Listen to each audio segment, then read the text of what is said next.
Holy cow, so freaking pod. Chapters 9 and 10. Pleasure bound. Pleasure bound.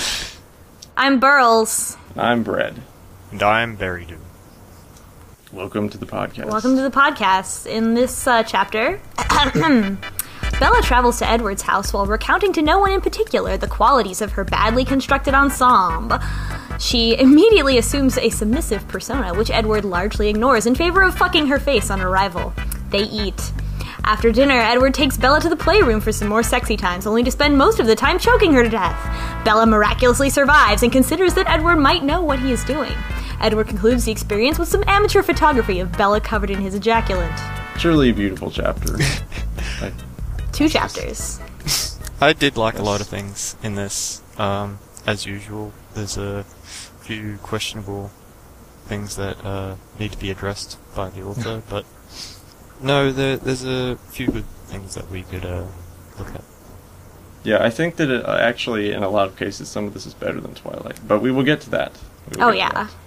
First of all, pet theories. Pet theories. My pet theory, there's pet play in these chapters. So, of course, my pet theory, Bella, literally a pet, because her last name is Swan, and as we know, many cartoon animals have their species as their last name. So she might be Bella the Swan. Don't forget that she started off the entire story with her self-describing as a pig as well. So there's that relation to pets as well. Also maybe a pig. Also there's swan a pig. Swan pig? Pigs, a winged pig. When pigs fly. That's when this will be good writing. The other pet theory I have is because of a typo. I sobbed, panting out to him, "I can't, mater," instead of master, which leads me to believe that Edward is literally Mater from Cars, and we should read all his lines as if we were Larry the Cable Guy. Get her done! I don't have a theory for these 2 chapters, but I think that's pretty... It's because we took all the good ones. That's pretty plausible. Like, maybe he is just a tow truck. There are a few indications about Bella in that she may not actually be a human. Her shins seem to be significantly shorter than what a normal person would have in proportion to the rest of her body, as there seems to be the location of her feet always change, and for instance, her very large 6-inch heels always keep digging into her butt somehow. Oh, so it's very, very tiny shins. Yes. The shortest of shins. So she is a pig. Swan, a pig with wings. A winged pig. Yes. A winged pig with 6-inch stilettos. Two tiny pairs of 6-inch stilettos. Oh my goodness. The most dangerous. Do they even make those? Do they make... Stilettos for pigs? No, yeah. I'm pretty sure they don't. For hooved animals? They make lipstick for pigs, but... That's true. So, let's see, what's next? What was bad? There are many bad things in this chapter. Let's see. Oh dear. I'll start. Let's see. Here's a quote. "Next came the sheer black stocking, which ended on my mid-thigh." She has one stocking, apparently. She's describing her outfit. She gets out of the car. She's talking about all the clothes that Edward has sent her, which we saw in the previous chapter or something like that. And she's describing the outfit that he picked out for her. I have a few things to say about that outfit later on. Oh yes, yeah. There's a lot to say about this outfit. So then after she describes the outfit, she walks up to him, and he decides that he's gonna face fuck her. Yep, obviously. That's very important because I guess he really just likes the one stocking look. Yeah. That must be important to him. Yes. Also, later on in the chapter, she describes Edward as yummy. I do not like this at all. It is garbage. I've seen this too often in fanfics, where somebody is yummy, or tasty, or some other word involving food. There's so many other adjectives you could use. You could say stunning or delectable, anything other than yummy. I don't yummy think it's that sounds bad, so but goofy. maybe I just haven't read enough bad fanfic. I just think it is a goofy way to explain how much you like somebody. It's very childish. Yeah. And then here's another quote. Over and over again, he thrust into my mouth, and I tried to suck as hard as I could. This is obviously during the face fucking, and it's just not sexy at all. Not at all. She's just sitting there hoovering away. It's, A lot of descriptions in this chapter that what the author is describing, Forever in Blue Jeans, what she is describing is something sexy, but the way she describes it, the words she uses are not sexy, and they sort of take the sexy wind out of the sentence and the scene. Yeah, but just saying "suck as hard as I could" has it doesn't really say what's going on really. It's just oh well, she's sucking hard. Okay, I guess that means that she's doing a good job or something. I think it's also the "I tried," like. Yes. I tried. Let's see. Oh, another quote here. Edward wrapped his fist around his cock, pumping it twice. This is a pronoun reference issue. Is he pumping his fist, like up and down, or is he pumping his cock? I like this because it's obvious that he's pumping his cock, but still, fists are things that you pump way more often than cocks, and so there's an ambiguity there. He's just clenching, pumping his cock. Good job. Maybe he's confused on what his position as a dom is, and he wants to be in the submissive position and have his cock pumped. Maybe he is pumping his fist just because, he's so excited that he's ejaculating into her mouth. It's like, yeah, I did it! Congratulations, Edward. You get the participation ribbon. Alright, back to the clothes. Oh, the clothes, yes. Right. She talks about the clothes that so she puts on the clothes he tells her to wear, and then she tries to put on some makeup. She doesn't have a makeup artist this time, so she tries to recreate the makeup look that she had before, and she says, I took the trouble of trying to make myself look a little sexy? And there's an ellipse, and then the word sexy is in italics with a question mark, and my response to that is just lol, okay. Because, really, this is the time you're gonna interject that, you don't think you're sexy when you're wearing a goddamn Victoria's Secret catalog? Yes. I don't know, is this sexy enough? Better put on some makeup, I don't know if, sexy.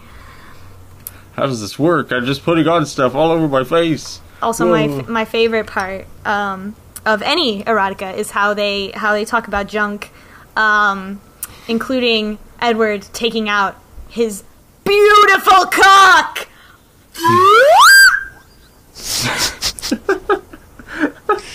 Yep, and then and just after this, to add to the boner descriptors, it says Edward immediately thrust his huge penis in my mouth. Huge penis. It's just he must have the world's most impressive junk. You guys can't see, Evidently. but I made beautiful cock a much larger font size than the other sizes in the notes, so that it would be big and everyone could see it. We have this beautiful cock staring us in the face, just like Bella. We are truly living the experience. So also throughout these chapters, chapter 9 and 10, there are a lot of realizations that Bella has. So, her internal monologue reflects the stuff that happened in the previous chapters. So, for example, just a little bit earlier, I think in the previous chapter, he comes in her mouth and has her hold it for a while. And so then later, when he fucks her on the table, she has a gag and she can't swallow, which we'll talk about later. But anyway, she thinks to herself, that's why he had me hold his cum in my mouth earlier. And there's all these realizations like that, oh, he did this previous thing so that I would be ready for this current thing. It's like, oh my god, all the pieces are coming together. Yeah, it's putting a positive spin on what Edward is doing, as if he planned the entire night out. Yeah, and I don't entirely believe it, but okay. Well, at least the author's trying to make an attempt to put a positive Dom character into the story. Yeah. But the thing is, it doesn't really come off as well planned. It's just a single experience with cum in one's mouth doesn't exactly establish a sort of precedent in sort of being okay with it. And then after this realization, she says, "I felt myself falling deeper for him." And I just, like, the idea of, like, wow, he didn't tell me that he was training me to hold cum in my mouth for a long time. Therefore I love him. Like, yes. Really? Like, okay. Putting too much credit into the author's hands, maybe it's just indicative of how Bella is falling for Edward inappropriately, given the situation, so she's just making up all these positive traits for the Dom in her life. I mean, she's very submissive, and she's got quite submissive qualities, so she's probably just looking for qualities that will, improve her sub-mindset, that will help her out in terms of the role. Yeah. That could be giving the author a little too much credit, but at the same time, the author does, as we'll mention a little bit more, does seem to have done more research than most authors on this. Well, as I said, the submissive part of this story is done quite well. It's just, I don't know if it's accidental or not, or just a reflection of what the author is looking for in their own life. That's true. Yeah. I have another wording issue, which is, quote, "I could feel my wetness coating my pussy lips, running down my thighs." And my problem is that pussy lips is fucking gross. There's no sexy situation where I would think to myself, I should whisper to my lover, "Oh, my pussy lips are wet." Pussy lips is an insult that you give to someone who is ugly. It's gross, and it could very easily... Fuck. It is gross as fuck. She's not a faucet. It could very easily be I could feel my wetness running down my thighs without mentioning the phrase pussy lips, which is gross sounding and just totally, like, I can't even say it out loud without laughing. Right, just everywhere. Getting it everywhere. Pussy lips. Of course, now I can't stop saying it, because I said it once, so I'm just going to say it over and over again for the rest of the episode. The next thing is something that I always suspect of all fanfic writers, which is something about Bella in these chapters, is that she is super into eating Edward's jizz, which, I mean, just saying, that's cool if you're, particularly into that and that sort of thing, but the weird thing about it is that, she goes out of her way to, like, eat all of it, so he comes on her face and it, like, drips out of her mouth, like, onto her chest, and afterwards she scoops it all back up and stuffs it into her mouth to make sure she eats all of it. Despite all that attention to detail, the author does not once describe what it tastes like. Yeah, but on the other hand, it could be because you're not supposed to describe food in your writing. Some people prefer not to because they risk making people hungry. Oh, yeah. You don't want to do that. So maybe the author doesn't want anyone to become cum-hungry upon reading this fanfic. Cum-hungry pussy lips. This could also be something that the authors researched, in that the sub is supposed to take everything that the dom gives to them and do what is considered to be appropriate for the situation. So her role is to clean up everything that he's spilt all over her.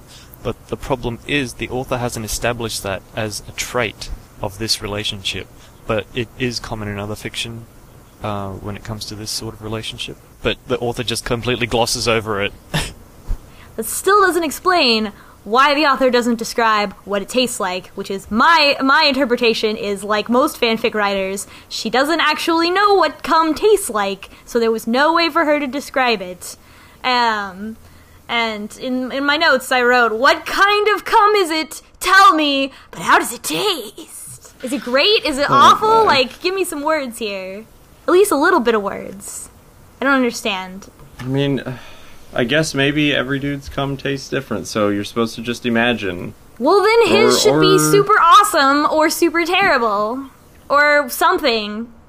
It's a humiliation sort of thing that's going on, so maybe it's supposed to taste kind of gross, because that means, it's more degrading to have to eat all of it. I think for the eating, it's more of an objectification thing. She's more of a repository for his expulsion, whereas the humiliation comes from him taking photos of her. But the thing is, he doesn't really play on the humiliation aspect, because it's like, "You really enjoy this, don't you?" And she's like, "Well, yeah." I'm not sure. It could. Yeah, that makes more sense though than just it being a humiliation thing for her to eat it. Maybe it's just weird because they're describing objectification, but it's from Bella's first-person perspective, so it like, if it was from Edward's perspective, then it would work great. But if it was from third-person perspective, but because it's first-person, you're missing out on things that Bella's experiencing. So you can't like put yourself into that scenario as much. It's still weird to me. From this specific situation, it's just indicative that the author has done some research, but doesn't understand what it is that they're writing about. So they've said outright that they have no experience in BDSM whatsoever. And so there's this thing about how Bella has to take everything inside of her that's from Edward. But it's just why, and there's no established why or explanation as to what the boundary is in regards to that sort of thing. Yeah. Yeah, that's a good point. So let's see. On to mechanics. Mechanics. Oh gosh. All right. So many mechanics. So many sentences that have been written in a way that is unpleasant. For example, and I had to stop myself repeatedly to pull it out. She's talking about her thong. Like jeans stuck between the ass. The ass. The ass. The abstract concept. I don't think we need to say anything more about that. Just the ass. The ass. Gone was the shy Bella, and instead there was a sultry woman in place of her, innocence in the eyes, but hiding secrets behind her smile. Whose eyes? The eyes. There are a lot of problems like that in these chapters, where it's like the ass, the eyes, instead of my or your or something like that, or even her. Like, just maybe English is not their first language. It definitely takes you out of it. Takes you out of the situation. But this is an excellent sentence right here. I could myself get wetter, and I tried to match his kiss with my own. I'm not really sure how to read this. Yeah, that sounds like an insult. Yeah, exactly. Almost. So I could myself get wetter. Things I've said in real life in a very different sexual situation. Yeah. I could get myself wetter is what it sounds like. That's how it reads, yeah. I could get myself wetter. So I don't really know what they were going for there. And then there's more stuff like he takes her, so he puts her on a leash and takes her to eat dinner, and he feeds her food before he eats it, like she's like poison testing it or something. And the sentence is, occasionally holding out water to lips for me to drink. Drink the lips. Whose lips are those? Are you holding it out to my lips, perhaps? You should put that in there. Yeah, what lips are they? We just don't know. She was drinking some lips. Considering that she keeps shifting from pig to donkey, and back again to pet, she doesn't know what kind of pet she is. Maybe it's pussy lips. Or back to pussy lips. Maybe she's a cat. Maybe it was like we lips. never left. Comma crimes. Tell me some comma crimes. Oh, there's so many. Yeah, we got plenty of commas. Like enough pet? No, there should be a comma there between enough and pet. There are many comma crimes in all the spoken dialogue. Generally, whenever someone addresses someone else, and there should be a comma right before their name. Like, I'm going to gag you, Isabella. It should have a comma between you and Isabella, but it doesn't. And all the other ones where they're like, he's addressing her.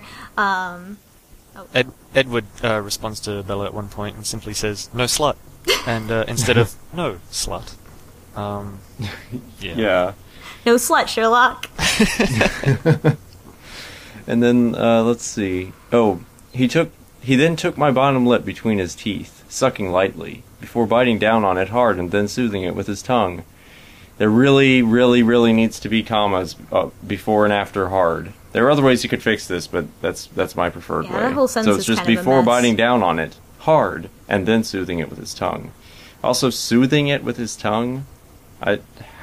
Okay, I mean, like, I guess I get what's going on, but like, it just seems weird. Like his tongue's just like flinging all over the place. Just. There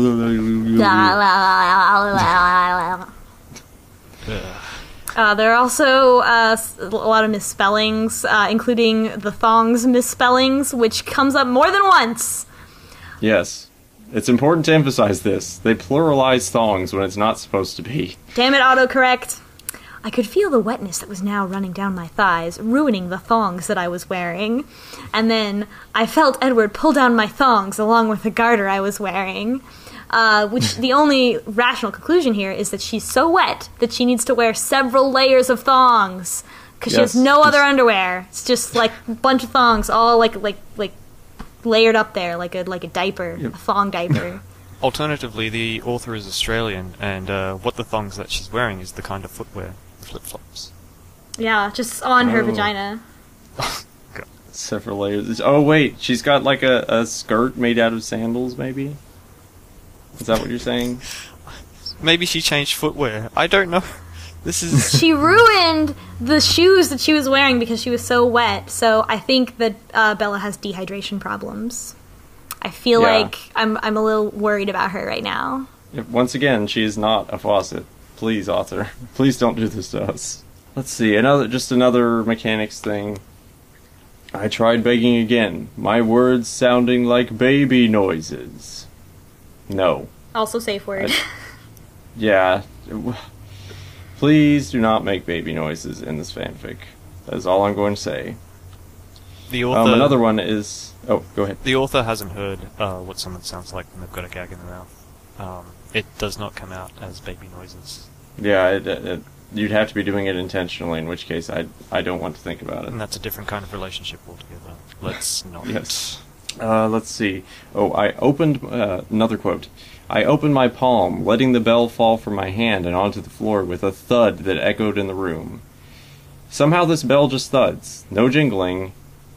No jingles at all from this bell. Go figure. It's the Polar Express bell, and they don't believe in Santa, so they can't hear the bell jingle. Oh my god. This is a crossover. So Edward... Does that mean Edward was the kid in Polar Express? Oh my god! Is this canon now? You do have a pet theory! I think I do now.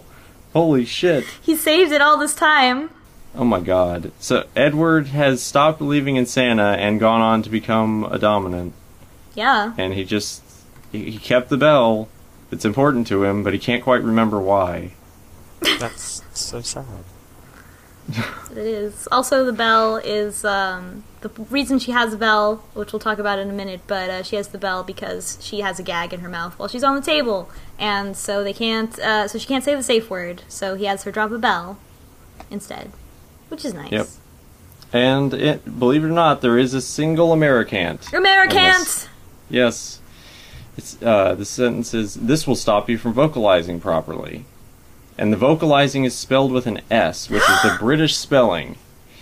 Now, I don't know if this is a typo. It seems like it could be, because I could not find other, like, obviously British spellings for things in this. But there it is. There is a British spelling of a word. British people lurking everywhere. Yes. It's possible that she just disguised it very well, whoever this author is. Okay, now we have a very special section. A very special message from our friend Cherrydoom. Yes, go ahead, Cherrydoom. There's so many issues with Bella's outfit. Starting off, the author dedicated an entire chapter to the corset, and the corset only gets described in this chapter afterwards, so that's strange. The description of the corset is that the corset is situated below the breasts, but just below the navel. But at the same time, it's also causing her breathing difficulties. Usually with corsets, that's only going to cause breathing difficulties if it's an overbust. Considering that this is an underbust, and at the same time that it's such a thin strip, it's clearly just a belt corset. If it's causing her breathing difficulties, she's wearing it way too high. At the same time, the author doesn't describe any of the laces. It is only held together by a series of hooks and somehow connected to suspenders to her stockings and possibly a garter. Don't know where the garter is situated, if the suspenders are connected to the stockings. Yeah, it's this whole like description of the corset gets more and more confusing every time you read it is the problem. There's no laces, there's only hooks. So, but then it's also attached to suspenders, and we don't know which way the suspenders are pulling for sure. Probably down by my reading, but Who knows? But it doesn't explain how it's still connecting around her ribs, causing her breathing difficulties, seeing as it's just a small strip. It's just a belt that she's grabbed and then wrapped it around her waist and then pulled it really tightly. That's some Hot Topic shit. That ain't no real corset. And I think Edward actually notices this because he adjusts the corset by pulling it down, and then she thanks him, well, through the gag, and she's able to breathe normally now. So she shows up at Edward's house with the goofiest corset possible, and then Edward's just like, "Oh, this is great. This is the best." That he gave her. Yes. Maybe he doesn't know about corsets either. He knows enough to adjust it. At least pull it down so that she can breathe after all this time. Yeah.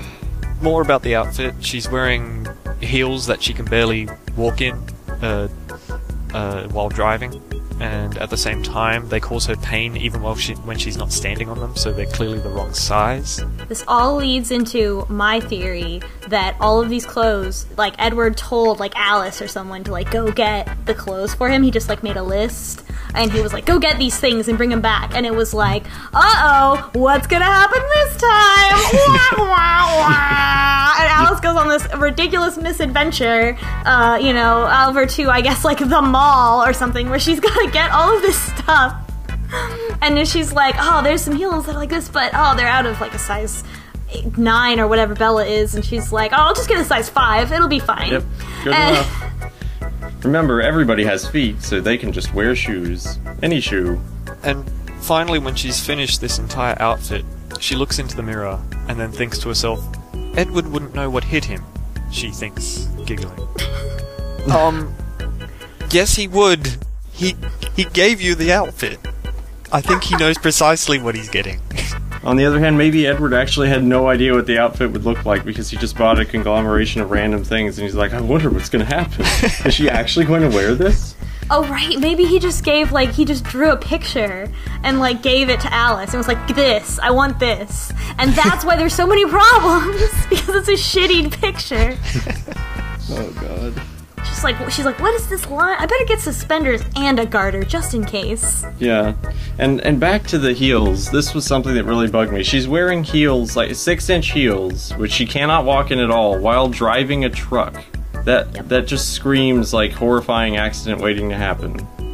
On the other hand, she does mention, let me look for the quote here. She talks about the heels. They're at least 6 inches high, made of the same leather as the corset, along with a pink sole. I just hope the night didn't end with me in the ER. These were sure to be my death. So Bella, like, I guess understands how fucking dangerous the heels that she's wearing are. More dangerous than the man who was about to tie her to a table and try to choke her to death. Yeah. Oh, but that's still. Yeah. And then she still drives in them. Because it specifically says that she just jumps out of the truck and like wobbles around on the heels. So she didn't take them off. Good luck, Bella. I hope you never have to drive in those heels again. It does explain why she, the moment she gets into the house, that she just spends the entire time crawling around. Oh, that's true. It's safer that way. Yeah, maybe Edward recognized it, and that's why he was like, I wasn't gonna do the collar thing and have you like pet play and come around in here, but you obviously cannot fucking walk in those things. So, favorite lines. Yes. Hold on tight, slut. It's going to be a bumpy ride. Oh yeah. Edward is the king of wording. He's just knows exactly what to say to the ladies. So erotic. All right, I have 2. Edward started thrusting in my mouth hard and fast. He was like a madman, desperate for his release. He's a madman! And another thing that doesn't make any fucking sense, only after I would have eaten would he take a bite. And so she's talking about him feeding her, which is fine. But right after that sentence is her internal monologue, God, he was so perfect! Which, like, that's what makes you think he's perfect? That he is feeding you? That makes him what? Like, and specifically that he's feeding her before feeding him. That particular line is why he's so perfect? I don't understand.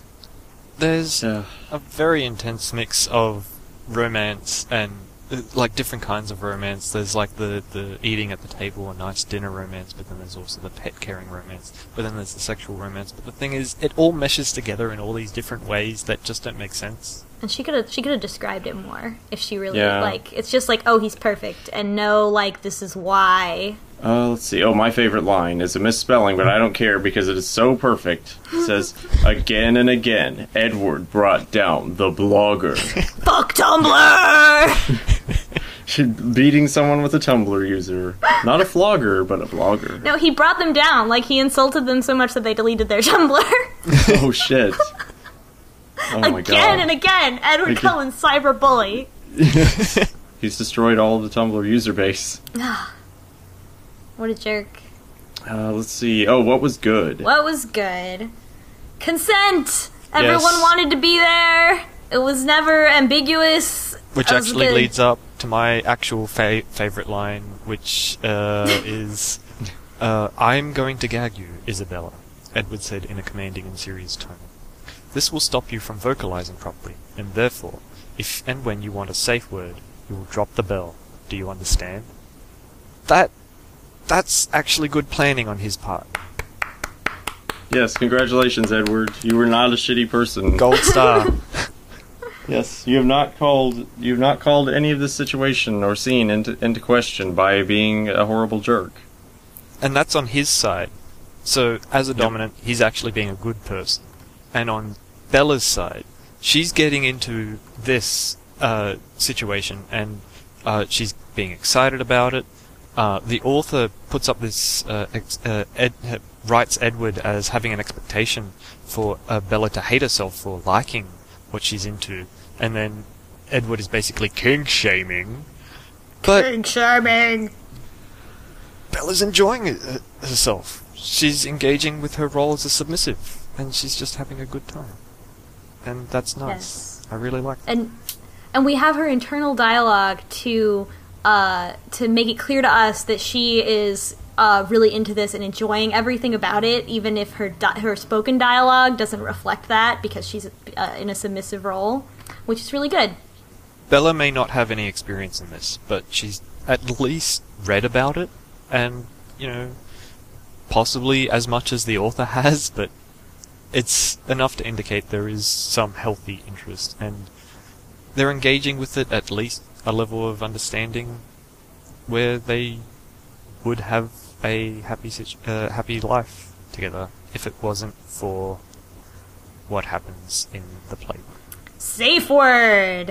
All right, before we get to the big safe word, one of my safe word entries here is her internal monologue saying, "God, I was turning into a slut." Okay, I hate you. I hate you. Get out. Go away. I mean, just so much internalized misogyny right there. Oh my god. And that's not a response to Edward saying that. That's not Edward putting her down. She just automatically just assumes that. Yeah, this is before he calls her a slut like during play. Like she's just thinking to herself, like, I'm such a slut because she like is wearing lingerie. Like, come on, Yep. Bella. What century is it? It doesn't line up with the rest of her actions either. So I don't know. A reflection of the author's internalized misogyny. Other thing. See if you can guess which part of this is the problem is the thing I have a problem with. Look at you, so beautiful with my cum on your face, Edward said, and I wish I could believe him. First of all, that sounds fucking hilarious. Second of all, okay, whatever with your jizz pics, humiliation, that's cool, that's your kink, but I wish I could believe him? Like, I mean, after all that, and, you know, all this intimacy, and she's just like, I don't believe that I'm beautiful. Yeah, I've never been beautiful enough for him. and it goes against some of her characterization later, where she seems a lot more confident in like what she's doing to please him. Something like, I wish someone else could see us now, see how I please my master, things like that, right? Like, she seems confident in how she's acting in the scene. She seems to be detached from Edward. She internalizes a lot in regards to she'll say something, but it won't be in response to Edward. So she'll lead up to that point where it's like, well, I don't believe him, but I do believe myself. And she won't make the conclusion that he was telling her beforehand. Yeah. Which is sort of in line with how Twilight is written. True. Okay, now I gotta talk about this elephant in the room that we've been alluding to this entire time, which is, I have no experience in BDSM, says every BDSM fanfic writer ever, which leads me to believe that saying you have no experience in BDSM is its own kink. I swear, guys, I have nothing. I have no experience. Nothing. No, I don't know anything about this, but here's an entire, 12-chapter fanfiction about it. But I don't know anything about it! Nothing! They've clearly done research, they've clearly gone in depth, and they've researched in areas that are, I'd say, sane parts of the BDSM communities. Maybe if that's from other fanfics, I'm not sure. But they know. They know enough. They know more than anything that 50 Shades is going to be putting forward, that's for sure. Yeah. Don't mention the sacred tome. We're gonna have to bleep that out. Oh, fine. You're causing a temporal rift. Good. Cherrydoom. Barry. I have a fanfic for you later on. Oh, shit. Oh, no. Anyway, also a safe word that is just a silly safe word, which is a thing that she talks about a lot, is Edward pinching her clit. She says, pinching my clit again, making me come for the 4th time, which is cool. Like, I know what she's getting at, again, but it's just, it's unsexy wording to me personally, because I can't help but read it like he's popping a zit. Like, he's grabbing her clit and just and then it's oh, this is what orgasm is, and just really uncomfortable, and I'm sorry. This is one of the indications where the author's gotten something from another fanfic. It's probably got to do with, tweaking, or at least giving pain, because he was flogging that area earlier as well. So yeah, it's not like he's just going to town, pinching hard like you would, pinch, I don't know, a zit.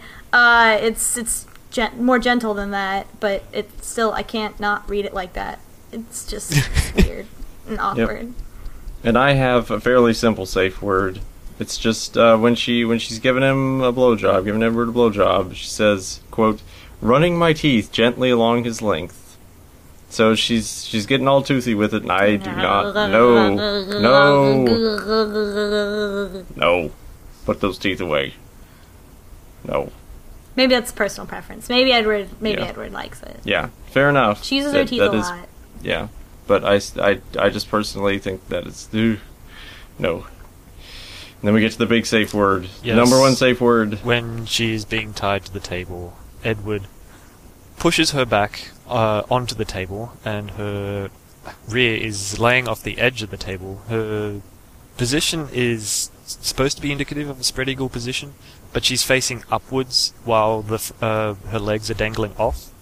The issue here is that he's applied a gag to her that is preventing her from swallowing, so it's inserted so far into her mouth that she can't even, engage in any actions within her throat. And then there's the build-up of drool. Because she's leaning back, she's going to start choking. And at the same time, Edward's attached a leash to the choker. This is not a collar, this is a choker. And he's tied it to the back of the table, so it's pulling back on her neck, causing even a bigger choking hazard. So she's drooling everywhere, she's not able to spit it out, and she's facing upwards. How is she even breathing? She's not. Realistically, she's not. So Edward does some things right, but at the same time, he also creates a situation where he could have killed someone. Good job, Edward. Edward, please don't do this. Yeah, that's... So yes, This is our warning to you, listeners. Do not tie someone to a table, put a leash around put a collar around their neck, and then tie their windpipe to a table. Don't do it. I understand what the author was trying to get at, but in this particular situation, that's not how it was going.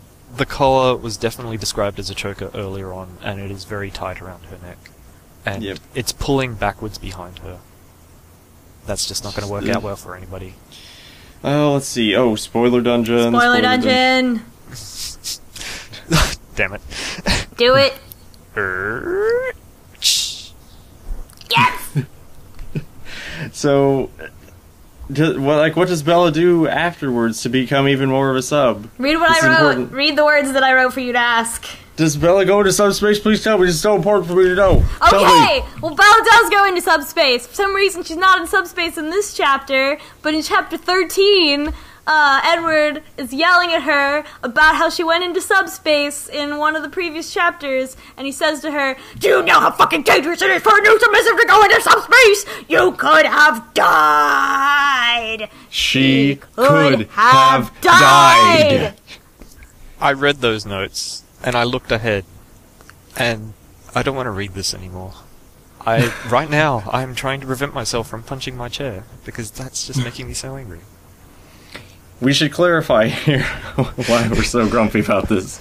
Because, you see, when Bella goes into subspace, what happens is she passes out for like 8 or 10 hours. And then she comes to like in the middle of the next morning or something, right? And then Edward is flipping out because she went into subspace. And apparently being in subspace causes you to just totally lose consciousness and become a lump. Whatever subspace is to this author is not what it is in real life. I think that it is either astral projection or interdimensional travel of some kind. Which is quite dangerous, I've heard. In regards to BDSM, for the uninformed, subspace is more of a sort of taking on maybe a different persona, maybe entering a heightened concentrated state. Wherein you just take on the role of being submissive, and you just do whatever is expected of you, you just engage with everything that is asked of you, and without thought, and you just continue with engage with that. And that's why aftercare is so important, because when coming out of that, it can be a real shock, because you're back in reality, you're out of the fantasy. Yeah. And it's important to note that Edward immediately starts yelling at her after she comes to, after apparently being in subspace. Yeah. Instead of taking her to a hospital when she's unconscious for 8 hours, he just shouts at her after she wakes up. So that's presumably after she was, not breathing for a long period of time while he was screwing her on the table. But yeah. Luckily, the subspace thing happens in a subsequent sexing that goes on, where there's no table.